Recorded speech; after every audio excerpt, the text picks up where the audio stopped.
szám, átokházán születtem, anyám se volt, mégis fölnevelettem. Úgy nőttem föl, mint erdőben a gomba, s betyár lettem már 20 éves koromban.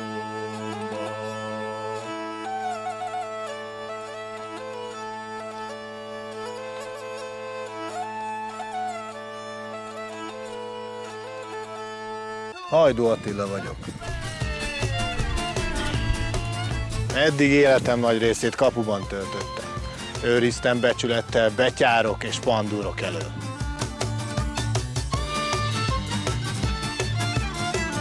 Úgy hírlik, fenn a városban betyáros derbi készül. Nyakamba veszem hát a vidéket, hogy megmutassam, mi történik a színfalak mögött. Hogyan készül Budapest a jelen és a múlt egy betyáros derbire, ahol megőrül a stadion és megőrül a város.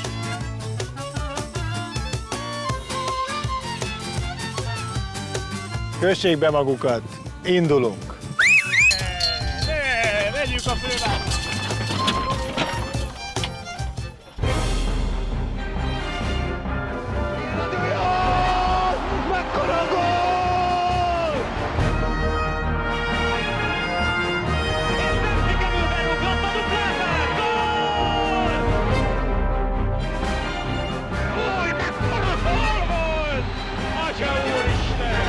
Ha megőrül a város. Ferencváros, Újpest. A fővárosi derbi. Budapest. A világ egyik legszebb és legizgalmasabb fővárosa. A kultúra, a művészetek és persze a Duna városa. Az élettel teli folyó két oldalát csodálatos hidak kötik össze. Budapest nyüzsgő világváros, ám a megszokott mindennapokat most egy különleges esemény alakítja át.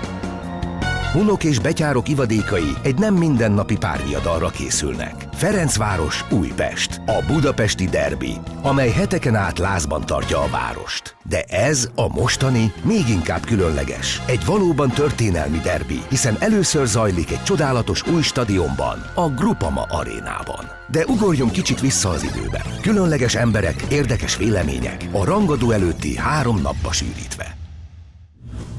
Egy főpolgármester, akinek minden szavából sugárzik a labdarúgás és a Ferencváros iránti szeretet. Kubatov Gábor, a Fradi eltökélt elnöke. Az ember, aki pontosan tudja, honnan jött és merre tart. Egy szókimondó műsorvezető. Havas Henriktől kérdezni sem kell. Beszél lila és zöld színekről, haragról, barátságról, élettel teli történetekről. Egy cseppnyi Dél-Amerika Magyarországon. A Fradi Újpest, míg a Copa Americán is téma. Bólincs Tibi, a máig népszerű nyíl nem csak bólint, de egy legendás történetet is megoszt rajongóival. Kicsik és testvérek, Markó és Tito. Egy dologban egyetértenek, mindkettőjüknél első helyen szerepel a foci. Egy lila rapper és egy zöld rocker a legkeményebb kamionon. Kemény dumák, hajmeresztő viadal, gangsta és szasza hamarosan összecsap. A hajszobrász, akinél már az olló is csak a rangadóról beszél. És persze maga a mérkőzés, amely a gólok és izgalmak egy csodás új stadion mellett további különlegességgel is szolgált. Kevés olyan derbi van a világon, melyet egyszerre 3 helyen játszanak. Pontosabban néznek. Fanatikus szurkolók bent, fanatikus szurkolók kint, és fanatikus szurkolók még kijjebb. Budapestet és a rangadót átszövő hangulatot talán a legkönnyebb megérteni egy metróban.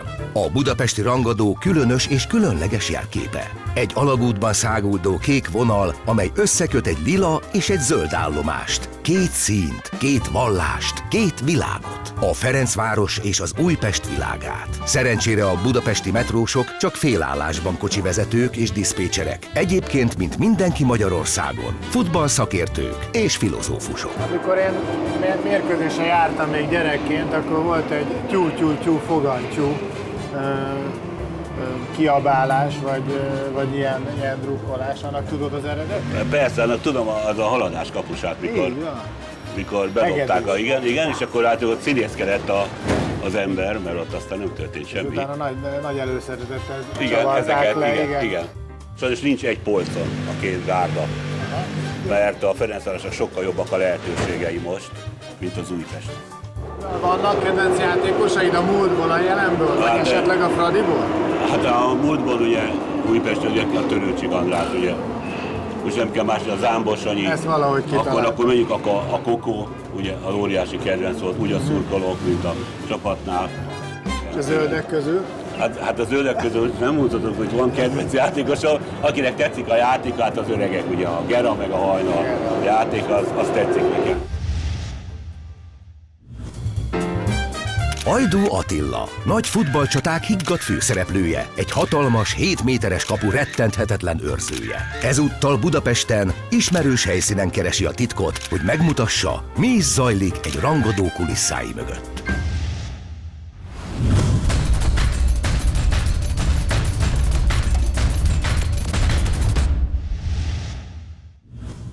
A 60-as években nélkülem 2 rangadó nem volt a Népstadionban.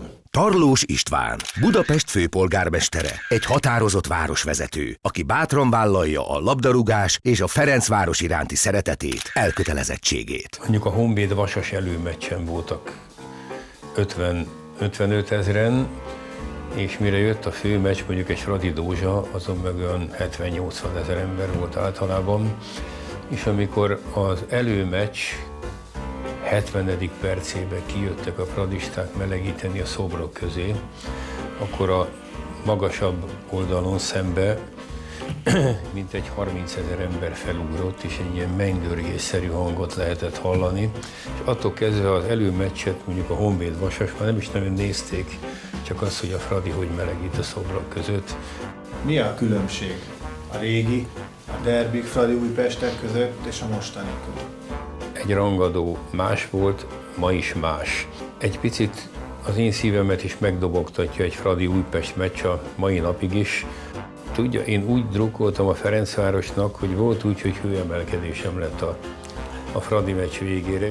Az a különbség a Ferencváros és az Újpest között, amit a két szurkológárda volumene leképez. Tehát a Ferencváros az én megfogalmazásomban olyan a magyar fociban, mint Budapest Magyarországon. Semmi mással nem összehasonlítható.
Orosz Pál és a Ferencváros kapcsolata honnan datálódik?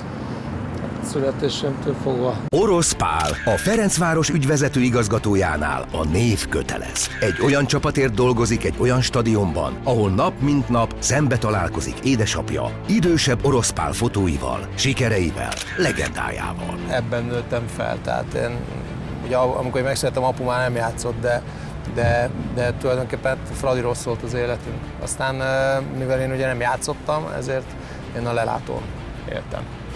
Mai napig úgy van, hogy derbi előtt egy héttel már azért már másképp kezdődik az a hét, és hát minden egyes órában az emberek eszébe jut valamiről, hogy igen, jön a derbi, és jön a derbi, és amikor csak szurkolóként voltam természetesen, hogy akkor akkor más aspektusból néztem, de vezetőként se lehet elvonatkoztatni ettől. Tehát természetesen, hogy ilyenkor más dolgokat is figyelembe kell venni, és hát nagyon sok feladat van ezzel kapcsolatban. És ahogy közeledik a derbi napja, azért tudjuk azt, hogy egyre felfokozottabb ez a várakozás, és egyre inkább várjuk azt, hogy bár már ott lennénk, és már történjen. Ez egy olyan mérkőzés, ami szerintem az egész országot érdekli, és pont a múltkori adatokat néztük, hogy a múltkori derbit többen nézték Magyarországon, mint Magyarországon hányan nézték a legutóbbi Real Barszát. És ez lesz az első alkalom, amikor ebben a stadionban fogadhatjuk őket bajnoki mérkőzésen, Liga kupán már fogadtuk, akkor rendesen nyertünk is. Remélem, hogy ez most is így lesz.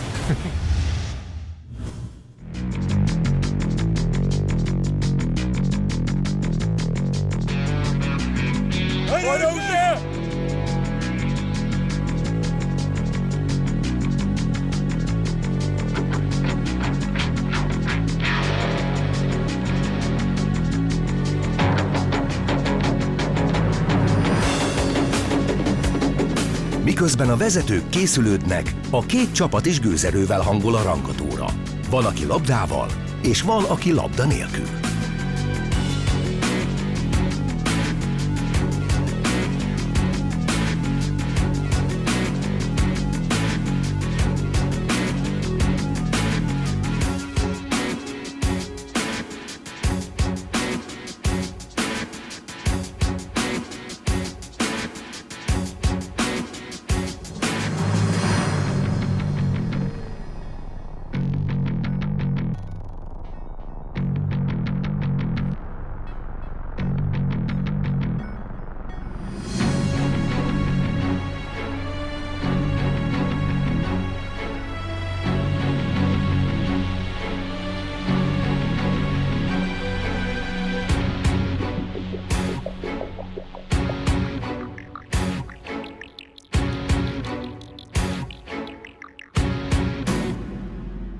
Édesanyám az Fradi szurkoló volt, a családban férfiak azok Vasas szurkolók voltak, de van a családban olyanok, unokatestvérem például hatalmas fanatikus újpesti. Szerintem nem is lehet rosszul játszani, tehát ha az előtt az ember ott, ha hibázik, akkor is közönség belehajszolja abba, hogy következőre biztos, hogy ki tudja javítani az előző hibáját. A pályán lejátszunk egy rangadót, vége a mérkőzésnek, akkor elfelejtjük a meccset, és ugyanolyan tisztelettel vagyunk egymás felé, mint mondjuk meccs előtt. Ha én átvenném ezt a indulatot, meg gyűlöletet, akkor az a játékom rovására menne.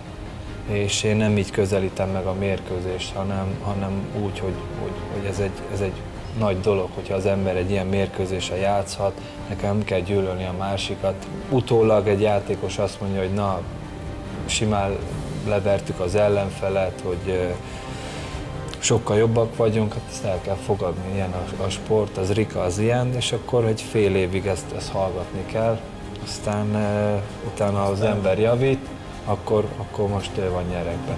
Én most fogom először igazán úgy átélni, hogy tényleg a pályán leszek, és nagyon várom már az összecsapást. Én azt gondolom, hogy ez nem kell, hogy tényleg úgy olyan méreteket vegyen fel, hogy valaki veszélyben érezze magát, sérülések legyenek belőle. Úgyhogy szerintem erre nincsen szüksége senkinek ahhoz, hogy tényleg egy élvezetes és jó mérkőzést lásson. Ha valaki az Újpestbe játszik, vagy a Fradiba, szerintem, és egy ilyen élményt, vagy ilyen meccset játszott a derbin, az szerintem semmihez sem hasonlítható. Amikor vége a bajnokságnak is sorsolnak, és a fordulókat egyből azt nézem, hogy itthon mikor játszunk a Fradival. Nekem az a legelső meccs itt Magyarországon, hogy a Fradit tudjuk itthon fogadni, de hogyha idegenben játszunk velük, az is egy nagyon nagy élmény. Egy 5 meccsre biztos, hogy elcserélnék egy meccset, azt így állíthatom. Mi is másképp készülünk, sőt, mi már 2 héttel előtte erről beszélgetünk, és erre készülünk, és csak erről beszélünk az öltözőben a játékosoknak, hogy ez milyen nagy dolog, hogy egy ilyen rangadót tudunk játszani évente 2-szer. Az embernek azért már fönn vagy a pulzusa már héten elég, sokkal jobban odafigyel mindenre, és sokkal jobban, többet foglalkozik a média vagy szurkoló, ezért teljesen máshogy készül az ember az ilyen meccsre. Azért vannak előtte álmatlan éjszakái is az embernek, visszamondom negatív meccsekre és pozitív meccsekre is, de aki azt mondja, hogy ugyanúgy készül erre a meccsre, az hazudik. Szerintem mind a két klub ugyanazt mondja a másikról, negatív szempontból, hogy ez egy más közeg. de ezt is negatív szempontból mondom, mert hallottam fradistától is, hogy hát én soha nem játszanék Újpesten, mert az egy olyan közeg, hogy ott nem lehet érvényesülni. És újpestiek is ugyanezt mondják, hogy oda nem megy. Jelenleg szerintem sokkal erősebb a Fradi minden szempontból. Ha csak a klubot nézzük, a klub felépítését nézzük, a játékos állományt nézzük, jelenleg erősebb a Fradi, ezt nehéz szívvedetbe kell valljam. Én gyerekkorom óta fradista vagyok, és a testvérem pedig Vasas szurkoló volt. És nekünk gyerekkorunk óta volt egy ilyen idézőjelben egy viszályunk, úgyhogy én a Nyíresi Tibiéken, Ebedli Zoliéken tényleg ezen nőttem föl, és én imádtam őket mai napig, és a legnagyobb tisztelettel vagyok irántuk. És a Péter pedig Vasas szurkoló volt, aztán úgy hozta az élet, hogy ide került. Az Újpestet utálod, vagy a Fradit szereted jobban? Én a Fradit szeretem legjobban. Az Újpest egy megint más szint az én életemben, a szívemben, de a Fradi az elsődleges. Bejöttek a szurkolók, segítettünk, és egy felfújható lila majmot próbáltak, illetve meg is valósították, és az újpestiek nagy bánatára, amikor a két csapat vonult ki, akkor ezt hirtelen összeeszkábálták, és a kettes szektorba fölfújták, és kikönyökölt a majom a lelátóra. Hát az tényleg egy feledhetetlen, fantasztikus történet. Engem azért is mindig megköveznek itt, mert egyszer mondtam fölmentem, és mondtam az irodába, hogy jött az Újpest Fradi, és mondtam, hogy én szeretem a Fradi. Mondom, azt szeretem, az élményt, mondom, ilyen élmény semmi se, addig a Fradi ellen, hogy győz. És akkor persze ők, mint általában a média szokta, azt mondták, hogy te szereted a Fradit. Mondom, persze, hogy szeretem, hát ennél nagyobb élmény mi, mint a Fradit legyőzni. Itt volt a meccs, mikor nyertünk 6-0, mikor a 6-0 volt. És a Laci volt, a Bruckner volt az edző. És meg akartuk, kedveskedni akartunk, olyan nagyon jó barátunk Villányból, és ilyen fadobozba adunk neki bort. És fölhozott 6 üveg, ilyen 6-os fa tartott, és berakott 6 üveg bort. És megnéztük, mondom, ez nagyon jó bor, mennyit ne adjunk a Lacinak. És az volt a szerencsé, hogy kivettünk talán 3-at, és 3-at adtunk oda neki. Mondom, annyira ciki lett volna. 6-os után egy 6 üveg volt. Gézával így ültünk, mert öltözőre után mondjuk Gézával, milyen szerencsé, hogy kivettünk 3-at, hogy milyen ciki lett volna, hogy atált volna minket, mondom, így is utál. Őszinte vagyok, és őszinte is voltam mindig, tehát mindig fölvállaltam, hogy Vasas szurkoló voltam. És amikor ide kerültem a Ferencvároshoz, akkor tudatosodott bennem, hogy mi a Fradi. És hát pont egy rangadóval kezdtem, ami egy jó élmény volt, hiszen 5-0-ra nyertünk a Megyeri úton, az volt a Nyírasi Révinek is az első bajnoki mérkőzése, úgyhogy hát ez megmarad bennem.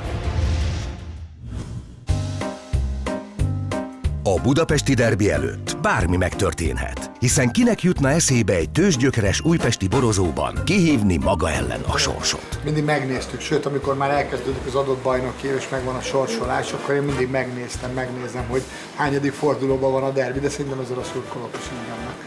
Akkor én, mint edző, azt mondom, hogy most a pályán is nagyon nagy a különbség, de erre a meccsre el fog tűnni. Erre az 1-90 percre biztos, hogy el fog tűnni az a nagy különbség, ami most a Ferencváros javára billen, mert még hogyha nagyon sok külföldi is játszik mind a két csapatban, de azért az a valami, ami úgy megfoghatatlan, valami ott kering mind a két stadionban a mérkőzések előtt, tehát ezt még az idegen légiósoknak is úgymond át kell élni. Nagyon nehéz most sajnos összehasonlítani, hogy a Ferencváros abszolút egy felfelé ívelő pályát mutat. Én most nem feltétlenül szakmailag, hogy a csapatot érint, hanem hogy a klubot körülvevő millió, az új stadion is, az utánpótlás központ, azok a tervek, amit a vezetés felvázolt néhány évvel ezelőtt, az minden szinten megvalósulni látszik, és jó irányba haladnak. 85. perc tájékán a régi stadion full tele a kanyar a Ferencváros oldala szögle, és egy jéghideg stefül sör randolt mellettem bontatlanul. Úgyhogy felnyitottam, egy korty, egészség a táborra, nyilván akkor dőlt a kerítés, tehát akkor több rohamrendőr is bement. Beadtam a szögletet, és ment a meccs. Nyertünk 1-0, és a Józsi bácsi kérdezte másnap, hogy mi volt az, Gyurikám, ott az, amit megittál. És mondtam, hogy jéghideg sör, de nagyon jól esett, mert már savasodtam. Sziasztok! Hol járulod? Sala, nincs vett le egy fotballpálya közelben? Egészen közel. Mit szól? Nagyszerű.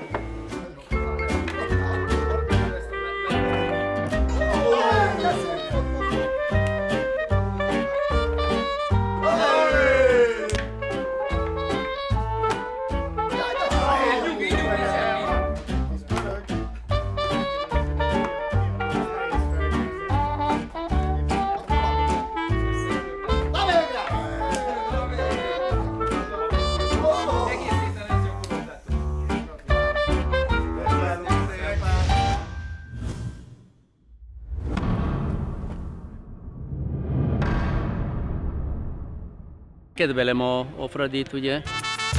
A budapesti derbi még a Mini Copa Amerikát is megfertőzte. A főváros mellett zajló latin futballfiesta szereplői láthatóan tájékozottak a magyar fociban, de még inkább a Fradi Újpest párviadalokban. Az Újpest drukkolok, mindig drukkoltam a lila, de a magyar foci jó foci, nem? Így van? A lila csapat, és ez már mindenkit tudja, ha mondtam, hogy lila, nem? A Ferencváros? Igen, na, így van, a Ferencváros, oké, akkor ne legyen gond. Lila Amerika szereti a jó foci, így van? A Fradi a kedvenc csapata.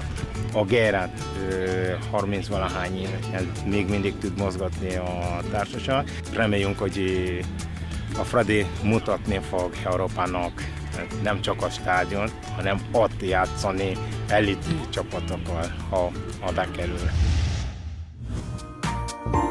Egy családi ház kertje nap mint nap éles futballcsaták helyszínévé változik.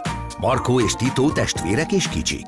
Mégis mindennapjaikat már most betölti a futball szeretete. És persze, hogy mindkettőjük álma, egyszer egy igazi rangadón kifutni a zöld gyebre. Igaz, kicsit eltérő színű mezekben.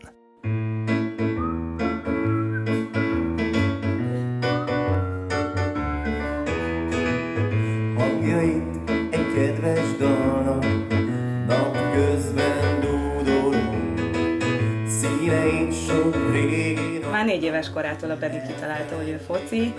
Sokáig próbáltuk lebeszélni, és aztán 5 évesen föladtam, és azt mondtam, hogy igen, te is. És aztán föladtam, és azt mondtam, hogy jó, akkor legyen a foci.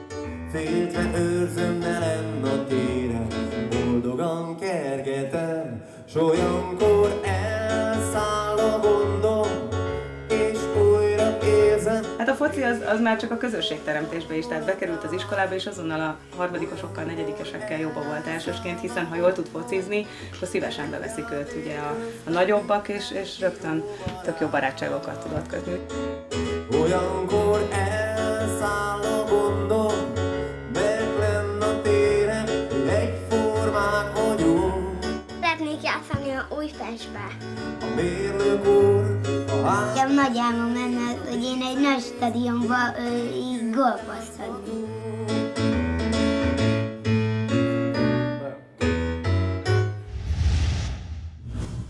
Egy hajszobrász, egy meglepetés vendég és egy rendhagyó hajvágás. Rám itt már nincs szükség, én itt eláldogálok a kapuban. Így is ott álltam 20 évig. Megmossuk a hajadat, és aztán elkezdünk egy kicsit sztorizgatni a jó kis Fradi Újpest meccsekről. Hajas László. 32.485.000 levágott hajszál. A hajszobrász válogatott kitűnősége remek beszélgető partnerre talált. A téma pedig mi is lehetne más, mint a közelgő rangadó. Vince ott? És várod már a jó kis Fradi Újpest meccset? Lacikám, mindig várom, hát azért jöttem el hozzá, hogy a séró rendben legyen.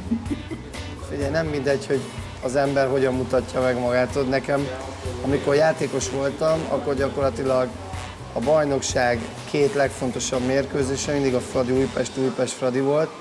Tehát ezt nyilván nem kell nagyon magyarázni neked, mert te is átéltél jó sok ilyen meccset.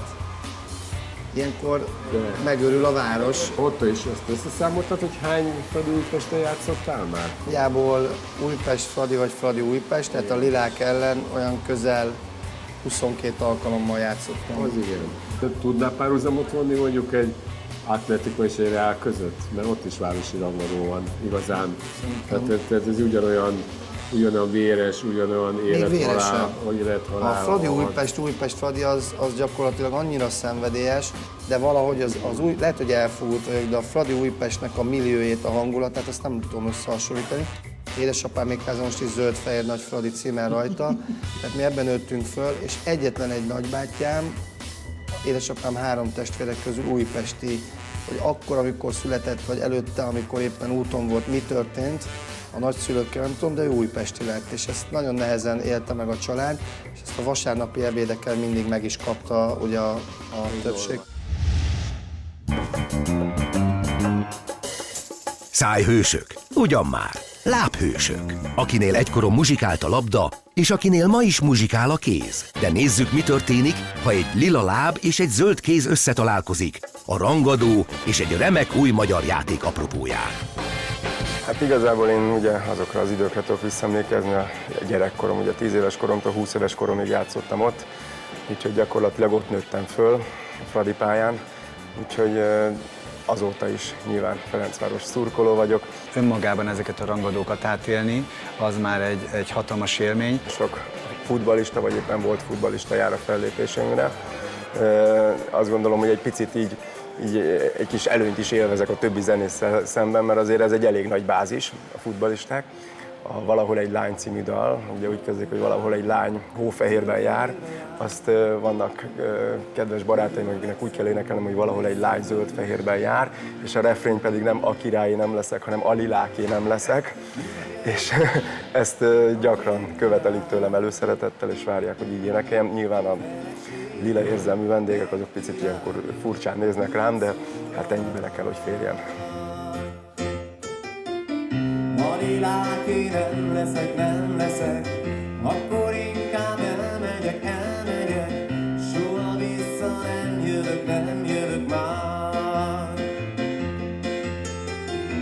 A liláké nem leszek, akkor inkább elmegyek, soha vissza nem jövök már. Végül egy provokatív kérdésem lenne, lejátszanátok-e egymás között a derbit? Természetesen össze. Ismét egy magyar derbi, ezúttal egy magyar találmányon, Tekból. Lila sarokban Kozma István, zöld sarokban Rakonca Imre.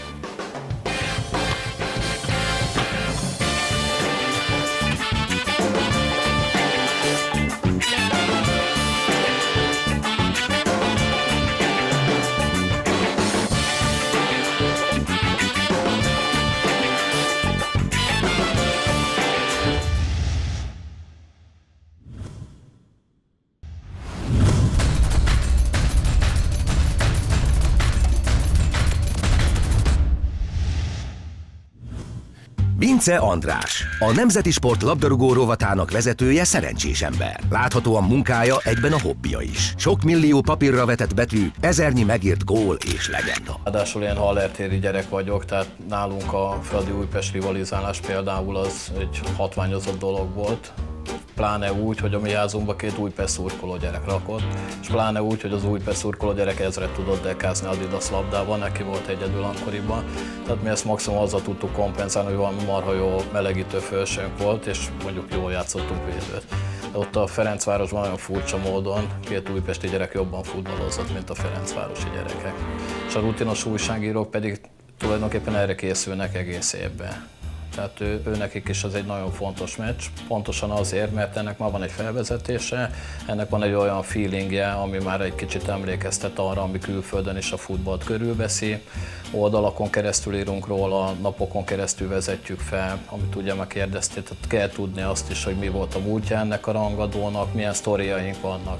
Hiszen most már kiírtunk magunkból mindent tényleg, tehát már írtunk a Nyilasi Tibi bácsiról, írtunk Fazekas Laci bácsi 5 góljáról, írtunk arról, hogy védte Hajduki a jobb felső sarokba a lövést, és minden, de mindig van érdekes módon egy olyan történetszeletke, amiből mindig fel lehet építeni egy újabb és újabb történetet, sztorit, ami aztán szerintem nekünk is érdekes, és hát nyilván ezáltal az olvasóknak is.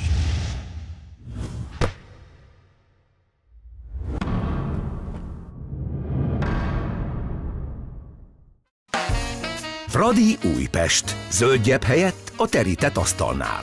Budapest belvárosában a rangadó előtti este még mindkét csapat baráti körének lehetősége nyílik a bizakodásra, és ami a legfontosabb, a másik zrikálására. Egyszerűen nem tudom elképzelni, hogy én utáljak egy másik csapatnak játékosát, mert ő rúg egy nagyon szép gól. Nem tudom elképzelni. Kós nem is tudta, hogy Rákosit tüdőnek hívták, elég szégyen ez ránézve. Nyilatkozik itt össze-vissza, csak éppen azt tudja, mi a játékosok beceneve, azt meg nem tudja. Mindegyik játékos becenevét tudtam. Törőcsik volt ugye a Törő, Aspirány volt a Táska, a Borsányi volt a Súnyi, mert úgy tudott labdát, Színi volt a Pici Cipő, 40-es lába volt, mindegyik játékosról tudtam mindent. És a 40-es évek végén apámmal Miskolcon felültünk a személyvonatra minden vasárnap. 6 óra 30-kor is leszálltunk a Keletinél, kijöttünk a pályaudvarról, apám bement a Fehér Ökörbe. Az egy kocsma volt, úri kocsma, frakba meg smokingba álltak az emberek. Bementek, ittak és mentek ki. Én akkor még kisgyerek voltam, nekem kint kellett maradnom. Apám bement, megitta a fehér bort, és gyalog elsétáltunk a Filmei úton a fallelátóig. Most jut eszembe, Deák Bambára nem is Bamba, ez volt a beceneve. Hát akkor a 25 méteres szabadrugásai voltak, szétrepett a kapu. Henny Géza, aki, mint már említettem, hogy úgy jött ki a kapuból egy hazaadásra, hogy előtte 2 szaltót csinált, és aztán fogta meg. Vastaps. Akkor szerettek játszani.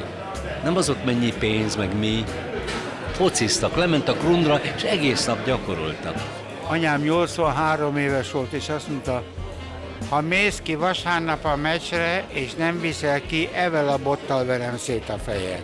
A régen se volt ilyen, hogy ellenség, az szó se volt róla. Egy biztos, hogy a pályán, amit lehetett, megtettünk, volt harc, ide-oda, szövegek mentek hasonló, de hogy ellenség soha, csak ellenfél volt. Sőt, a meccs végén, mikor levonultunk most, hála Isten, azt hiszem többségében mi nyertünk.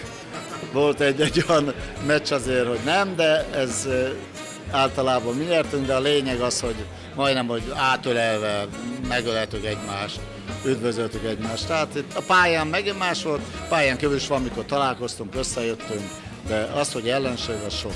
Mert megmondom, mi van. Imádom a futballt.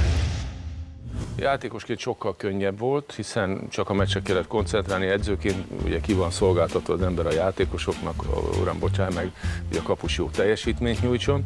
Tehát a lényeg az volt, hogy játékosként már a mérkőzés előtt egy héttel csak erre készültünk, más se járt a fejünkben.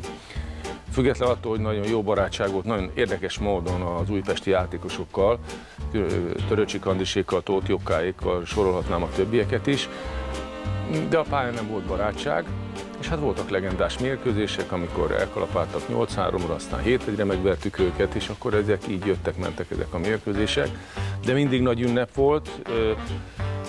Hát ma már elképzelhetetlen, hogy 80 000 néző kimenjen, mert nincs is akkor a stadion. Lehet, hogy most a mostani Fradi Újpest megtöltené, de még egyszer mondom, hogy akkor az ország mindig erre várt, hogy ősszel és tavasszal és Fradi Újpestre külön kilemetek készültek, mint ahogy most is. Tehát mindig az volt, hogy a meccs előtti nap benne a belvárosban volt egy bécsi söröző, és akkor edzés után ott ebédeltünk, egy kicsit el voltunk, de ez egy ilyen tradicionális hely volt, kultikus hely a labdarúgóknak, és az újpestiek is jöttek, és hát gondoltuk, hogy majd most a törő ott lesz, akkor egy kicsit elfárasztjuk, mert hát azért másnap meccs van.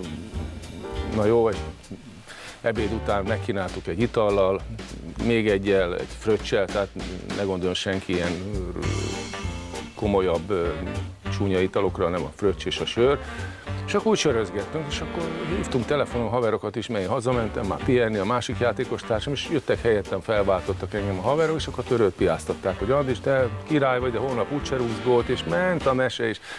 És ugye, amikor mesél az ember, elillan az idő, és akkor már éjfél felé bezárt a bolt, és vitték az Andrist elég fáradtan, és azt pacsisztunk, hogy jött a telefon nekem otthonra, hogy figyelj, minden rendben, persze, és akkor figyelj, Andris elfáradt, nem is biztos, hogy ott lesz a meccsen. Hát aztán ott volt a meccs, és a mezőny legjobbja volt, hogy ennyit a kidobott pénzzel, amit Andrisba beleöltünk, úgyhogy ez egy legendás, mindig is a fejünkhöz csapta, hogy gyerekek, mikor akartok meghívni egy ebédre, vagy egy ebéd utáni beszélgetésre. Szóval ennyit a Fradi Újpestről, az gyerekkortól öregkorig elvisz minket. Akkor még az Ámbó Fazekas benne ez a korszak volt. Én 67-es vagyok, szóval vagyok már egy fiatal gyerek. És képzeljétek el, én azért lettem Újpest szurkoló, mert nekem a Breitner volt a kedvenc focistám a német válogatottból. Én volt, hogy én azt hittem, hogy az nagyon hasonlít az Ámbóra. Ja. És mind a kettő szakállas volt. És akkor ezt kitaláltam magamnak, hogy akkor én Újpest szurkoló leszek, de kisgyerek voltam még. Hogyha zöld a szíved, akkor nyilván az újpestisek azok a lila majmok. Ha pedig innen nézed, a lila oldalról, akkor nyilván a zöldsásokat nem tartjuk olyan nagyon sokra. De valószínűleg ugyanaz a két csapat egyébként, hanem a szurkoló tábor is vehemenciában, klub szeretetben szerintem nagyon hasonló, és szerintem ezért van ez az iszonyatos konfliktus. Tehát miért van az, hogy más csapatokkal soha nem volt olyan nagy gáz, akár az Újpest, akár a Fradi részéről. De amikor ez a két csapat összetalálkozik, ott kőkövön nem marad. Azért, mert mind a két csapat borzasztóan szereti a saját klubját. Teljesen mindegy, hogy a bajnokságban hol végzünk. Csak a rangadót nyerjük meg. Semmi más nem számít nekik. Ez a legfontosabb.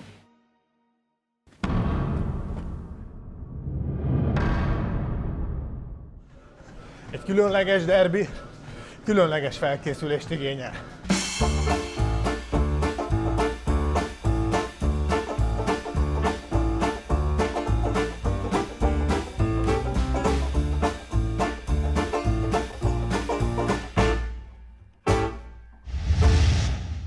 Hogy miért utálom a Fradit?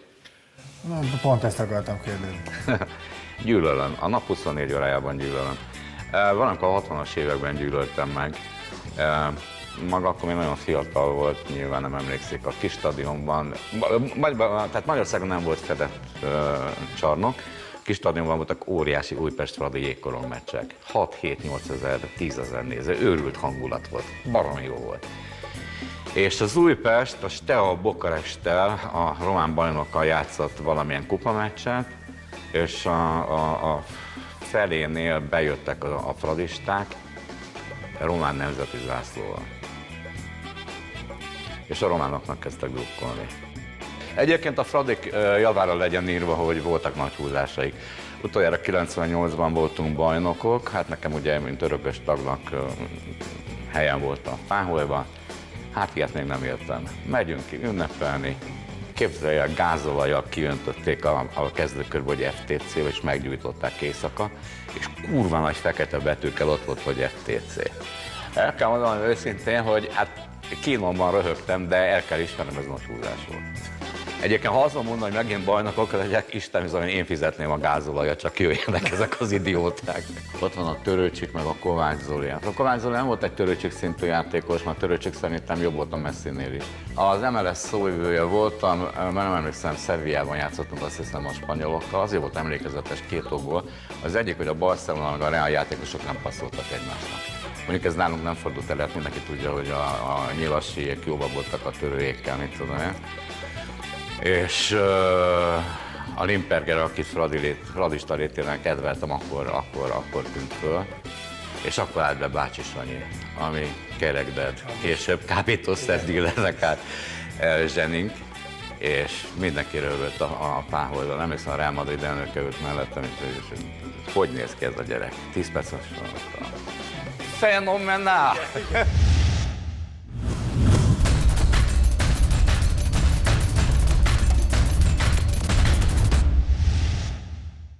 Magyarország legnagyobb meccse, a budapesti derbi. Hogyan néz ki egy sportriporter szemüvegén keresztül? Ez az igazi mai Fradi Újpest hangulat érzésem és emlékeim szerint a 70-es években alakult ki és emelkedett ilyen nagyjá, hiszen a 60-as éveknek volt egy Szőke, Varga, Albert, Rákosi, Fenyvesi csatársorú Ferencvárosa, a 70-es éveknek meg egy Fazekas, Göröcs, Bene, Dunai, Zámbó összetételű Újpest csatársora, és hogyha ezek összecsaptak, aztán később ugye az utódok vagy elődök, ebből ilyen hatalmas mérkőzés kerekedett. Szombaton a szokásos bevásárlásnál hentesbolt, nem a bevásárló rész, hanem hátul a raktár. Kérdezi tőlem, hogy melyik meccset közvetíted. Hát mondom, a Fradi Újpestet. 2-2, Albert lő 2 gólt, meg Bene lő 2 gólt. Akkor még 2 félidőt közvetítettünk, az első félidőben meg nem mondom melyik csapat, de az egyik vezetett 2-0-ra. És én a második félidőt úgy kezdtem, hogy jól értesült hentes körökben tudni vélik, hogy 2-2 lesz a végeredmény, de megeszem a kalapom, hogyha, mert az egyik csapat annyival jobb a másiknál, hogy ez kizárt. 2-2 lett, Albert lőtte a 2 gólt, és Bene lőtte a 2 gólt. 3 éves koromban már igazoltan Újpest szurkoló voltam. A nagybátyám volt Újpest szurkoló, mi Szegeden éltünk, és a családban minden volt. Volt Szeged, meg Honvéd, minden volt, csak Újpest nem. A legközelebbi a nagybátyám. És hát tudod, akkor azért Bene volt, meg még talán Göröcs, meg Fazekas. Tehát nem, igazából nem is értettem, hogy lett másnak szurkolni. Ugyanúgy ismered az Újpest-Fradi érzést, hogy én ismerem, te játékosként, én szurkolóként, az egy semmivel sem összehasonlítható érzés. Tehát 6-kor kezdődik, nekem már 4-kor hideg a kezem. Nekem sohasem hideg a kezem, csak az Újpest-Fradi előtt hideg a kezem. De egyébként a fiamnak is hideg a keze az Újpest-Fradi előtt most már. Te utálod a Fradit? Dehogy utálom a Fradit, hát ez egy játék. Hát amikor a Fradi nem volt az NB1-ben, akkor az egész nem ért semmit. Hát akkor minden, jó, hát és bajnok vagy 8. vagy nem mindegy, ha nincs ott a Fradi. Tehát én ezt mindig azt mondtam, pici gyerekkorom óta azt mondom, hogy a bajnokságban 2 hely van, az első és az utolsó, attól függ, hogy a Fradi előtt vagy utána. A többi teljesen mindegy. Bár ezt a durva járművet csak egyikőjük vezette, most mégis mindketten rajta ülnek. Igaz, nem sokáig. A lila rapper és a zöld rocker hamarosan bebizonyítja, hogy szeretett klubjukért drágán adják az életüket. Minden mérkőzést megnéztünk, és az egész abból állt, hogy az Zoli mindig ellenszurkolt a Fradinak. Bárki lészen is az ellenfél mindig képes volt még az MTK-t is bíztatni annak idején, hogy arról volt szó. Bárkit, én mindig nagyon szimpatikus vagyok, tehát én úgy drukkolok a csapatnak, hogy annak az ellenfelét utálom. Tehát én nem Te is utálod az Újpestet? Nyilvánvaló. Nem, rengeteg újpesti barátom van. Itt az egyik. Itt van például. Én zenész vagyok. Hülye bárgyú vagy. Hát tényleg erről szól. Hát erről szól ez a savabors az egésznek. Hogy a sajátjainkat szeressük, az ellenfelet meg utáljuk. Hát ez a legjobb az egész. De aztán utána, de ez csak a meccs alatt. Ja, anyázni, zrikáni, vérszívás, és utána pedig vagy pedig gratulálok.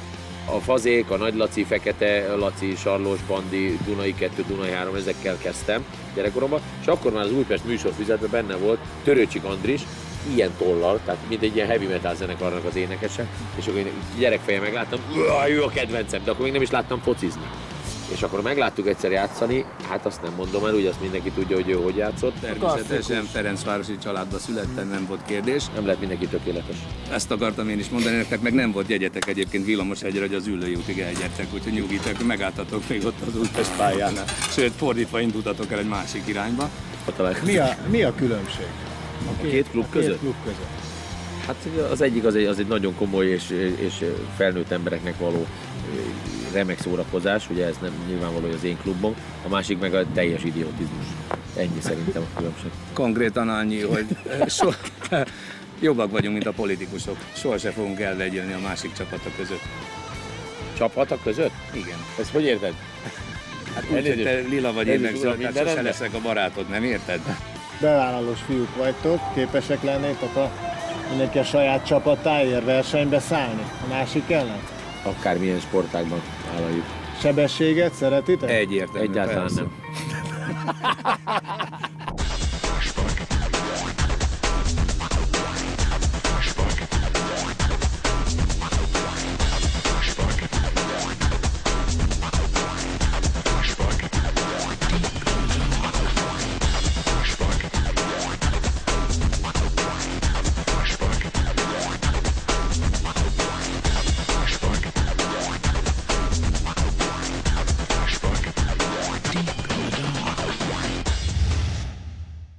Rád érvényes a klasszikus kérdezfelelek, hogy lettél újpesti, hát úgy, hogy az apám is az volt. Igen, nagyon egyszerű erről beszélni, hiszen ugye apám olyan újpesti, hogy ő nem is játszott és nem is edzősködött első osztályban máshol, úgyhogy talán ebből a szempontból még legenda is, és kicsit ilyen Guinness rekordba illő. Úgy nem lehet egy Újpest Fradit lejátszani, vagy akár rákészülni, hogy ne legyen egy pici gyűlölet a másik iránt. Azzal együtt, hogy tiszteli szerintem a Ferencvárosi az Újpestit, és ugyanígy fordítva is, sőt rengeteg barát, ismerős haver, sokszor együtt szórakozás, bármi, belefér minden körülmények között, de a mérkőzéseknél ott muszáj egy picit az a gyűlöletnek meglenni, mert különben nem tud érzelmileg kitörni senki. Úgy nem lehet lejátszani egy Újpest Fradit, hogy egy a sok között. A külföldi csapatoknál jellemzően az összes mérkőzés teltházas, főleg jellemző ez a nagyobb városi derbikre, illetve rangadókra, hogy gyakorlatilag az összes jegy elővételbe el kell a bérletesek és a klubtagok között, és hát gyakorlatilag a külföldi mérkőzésekre a másodpiacról, a bérletesektől, a különböző partnereken keresztül lehet csak belépőjegyeket szerezni. Fradi Újpest mérkőzésen még soha nem voltam, de most az új stadionban mindenképpen ki fogunk látogatni, és remélhetőleg egy nagyon színvonalas, jó mérkőzés lesz. Egy rangadó a legjobb alkalom a visszaemlékezésre. Simon Tibor neve a mai napig összeforrt a szorgalom, az alázat és mindenek felett a Fradi szív fogalmával. Labdarúgás abszolút pozitív élményt adott. Végig olyan szerencsés helyzetben voltam, hogy végig tudtam követni a pálya mellől gyakorlatilag a Ferencvárosnak ezt az időszakát, vagy ezt a 90-től mondjuk 98-ig. Fantasztikus élmény volt, szerintem minden sportoló számára egy nagyon komoly feltöltést jelentett egy ilyen közegbe, egy ilyen közönséggel mérkőzést játszani. Már rég vége volt az edzésnek, akkor nagyon sokszor még kimaradtunk, még vagy fekvőtámasz volt, vagy szabadrugás, vagy dekázás, vagy valamilyen plusz munkát mindig láttam, amit csinált apa. Illetve még itthon is elment külön lépcsőző, tehát én folyamatosan csak azt láttam, hogy tényleg iszonyat akarással és alázattal dolgozik, és dolgozik a célért. De ami érdekes egyébként, vagy ami nagyon jó érzéssel tölt el, az, hogy a mai napig bárkivel találkozom, és ez szóba kerül esetleg, akkor a mai napig nagyon sokan, nagyon pozitívan és nagyon nehezen gondolnak erre az egészre. A pozitív az nyilván apára, a nehezen pedig a történtekre, de ez nagyon jó érzés, hogy ennyien ilyen abszolút őrizik az emlékét. A Fradiban van egy mondás, de ezt mind a ketten ismerjük. A mondás úgy szól, hogy miért vagy fradista, mert az apám is az volt. Kubatov Gábor, a Ferencváros elnöke. Sportvezető, politikus, született fradista. Nem felejti el, honnan jött, de azt is határozottan tudja, merre tart. Felnőttkor előtt voltam egy kicsivel. Akkor volt egy viszonylag szigorú ilyen csapat, a 2-es szektor, volt egy csomó barátom, én velük jártam meccsre. És ott megismerkedtünk egy társasággal, akikkel a mai napig is jóba vagyok. Van, akinek a vezeték nevét nem is ismerem, csak úgy tudom, hogy Újságos Pisti, aki Kőbánya-Kispesten újságos. Talán szoktad hallani, amikor csönd van a stadionban, és valaki elkezd kiabálni, hogy támadás! Na, ő az.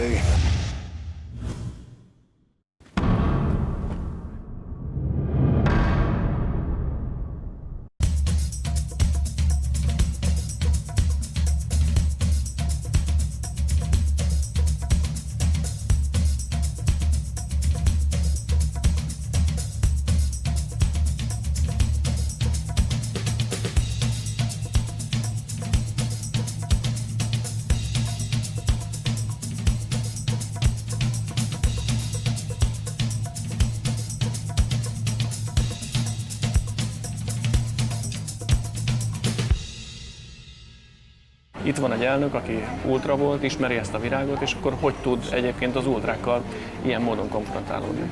Egy különbség van az egészben, hogy akkor nem volt egy elnök, aki elmondja, hogy skacok, amit ti képviseltek, az nem jó. És én emlékszem arra, amikor a Nyilasinak a ház előtt fölgyújtották az autóját, ezek a szurkolók. Én emlékszem arra, amikor a akkori Fradi elnököt, a Szívost megkeresték a 13. kerületi lakásában, és fölcsöngettek hozzá, hogy akkor most beszéljük meg a dolgokat. Nyilván ez egy fenyegetés volt teljesen egyértelműen, amikor az öltözőben megfenyegették a játékosokat, amikor a csapatbuszát megállították Győrtől hazafelé. Szóval, hogy akkor nem mondták el, hogy fiúk, ez nem vezet semmire.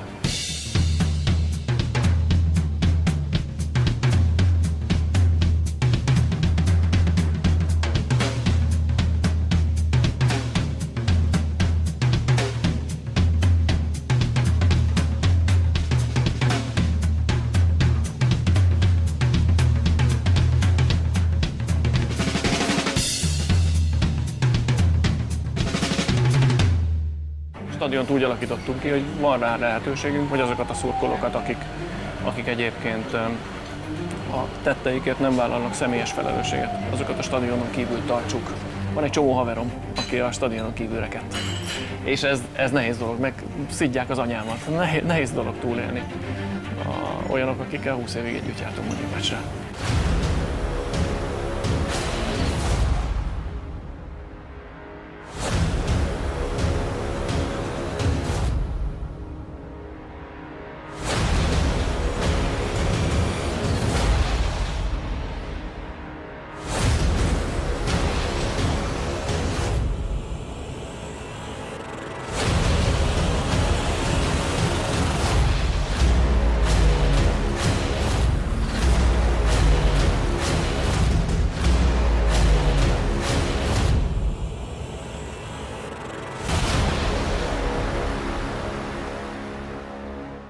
Volt olyan újságíró barátom, aki kivitte egy székely barátját, aki a 70. percben sírva fakadt mellette.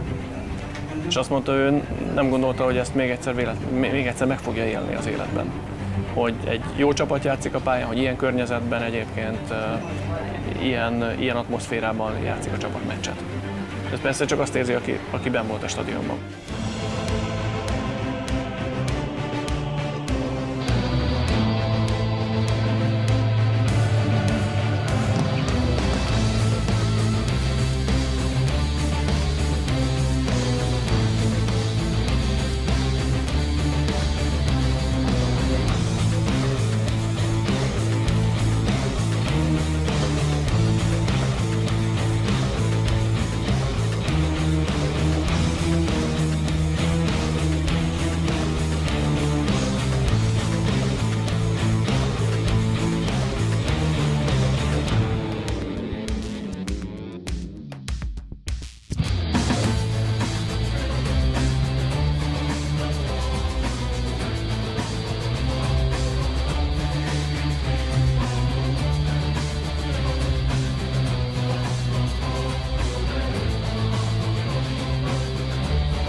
Egy kislány az udvarlójával vagy a férjével nem jár ki meccsre, akkor nem fogja kiengedni a gyerekét sem. Ha nem engedi ki a gyerekét, akkor az nem lesz fradista, az majd nem akar Böde Dani lenni. Ferencváros! Újpest! A rangadónak vége. Ezúttal a metróvonal zöld felén élők örülhetnek. Egy lenyűgöző új stadionban, egy hálás rajongó tábor előtt. A lilák, ha ma még szomorkodnak is, de másnaptól minden rezdülésükkel a visszavágásra készülnek.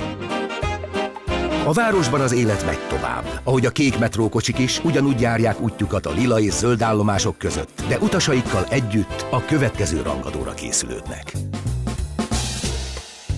Ölelések, készfogások, mosolyok. Búcsúzunk a rangadótól, és a rangadó is búcsúzik tőlünk. De nem kell sokáig várni, hiszen a futball, a stadion és persze Budapest mindig visszavár. Hajrá, Fradi! Hajrá Magyarország! Hajrá, Fradi! Hajrá, Fradi!